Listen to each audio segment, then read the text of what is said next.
Well, 2 weeks from now, Riverbank Zoo and Garden will unveil its world-class recreational and educational aquarium and reptile conservation center. It's going to provide guests with an engaging experience right here in the Midlands.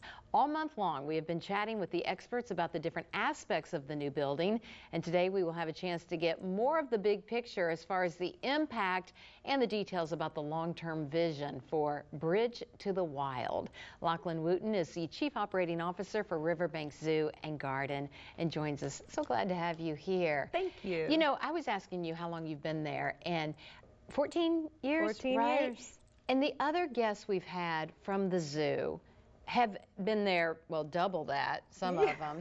And I'm always amazed at how many of you really pour your whole career, your life into that. What is it about the zoo, in particular, what you're doing there, that has you stay year after year? When I joined the zoo 14 years ago, they told me, now be careful, because this just becomes like you can't leave. Something gets in your skin. I think there are several factors, and really one of the most important is this community support and love of our zoo makes us really proud to be there.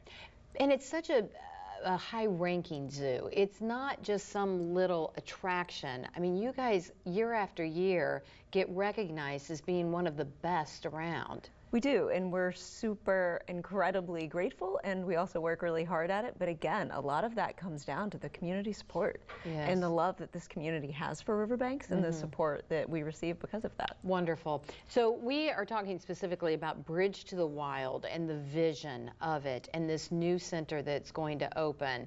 Are all the finishing details done on this yet? I guess. No, we are working day and night to meet that March 2nd. We're going to get there. So what is the Bridge to the Wild vision? So the Aquarium Reptile Conservation Center, that we're so grateful for the Boyd Foundation for making this possible. Come true.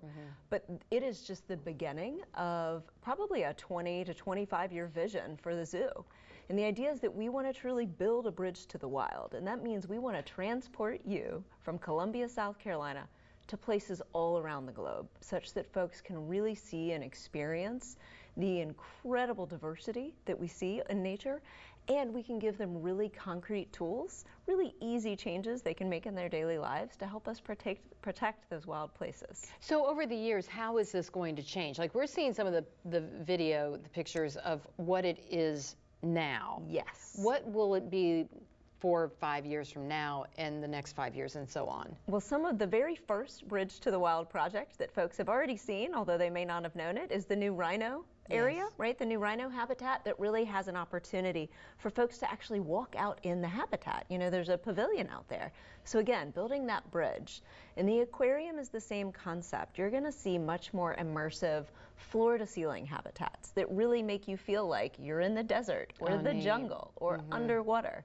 So all of these really immersive experiences. And then beyond the aquarium, we have two very exciting and yet secret projects that we will be announcing later this year, so stay tuned, because those are going to be awesome. Nice. And then folks have probably seen some of, this is phase 1, folks have probably seen some of our vision for phase 2 that we've been talking about for a couple of years now, that include a beautiful orangutan facility on the banks of the Saluda River, an opportunity for folks to really sit on the Saluda and enjoy the beauty of nature that we have right here in Columbia. What a great opportunity. It's such a wonderful, and then also really building a South Carolina nature preserve where people can learn that yes, conservation does happen in faraway places, but critical conservation work happens right here in South Carolina, and we want to connect folks to that as well. That's so fantastic, Lachlan. Now, do you have a particular part that is your personal favorite? Because you've listed so many things that are really enticing to bring people in.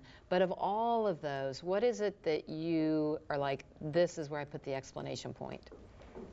You know, there are so many wonderful things. So I will focus on the aquarium. And my favorite piece in the aquarium is, we used to have a tropical gallery. It's the big glassed dome portion of the aquarium that folks may remember.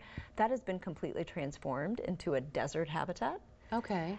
which really utilizes the architecture of the space. So in my mind, it really brilliantly combines the best features of the building and augments them. Yes. So it takes advantage of that beautiful glass dome. It introduces people to species that they may not expect to see in the desert, like brightly colored parrots that are an endangered species native to the U.S. So it's an incredible opportunity to see beautiful animals and that learn a little are something. in the desert, right? Yeah, in the desert. Bright green giant parrots. You wouldn't expect it. Fantastic. So again, the opening is March 2nd. March 2nd. We'll continue to highlight some of what is going to be revealed that day. I want to be there. Good. At least by March 3rd. Please. Yeah.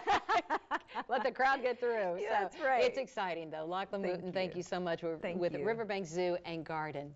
Thank you. So to come on Soda City Live, the opera at the University of South Carolina will present the Magic Flute. Details after the break.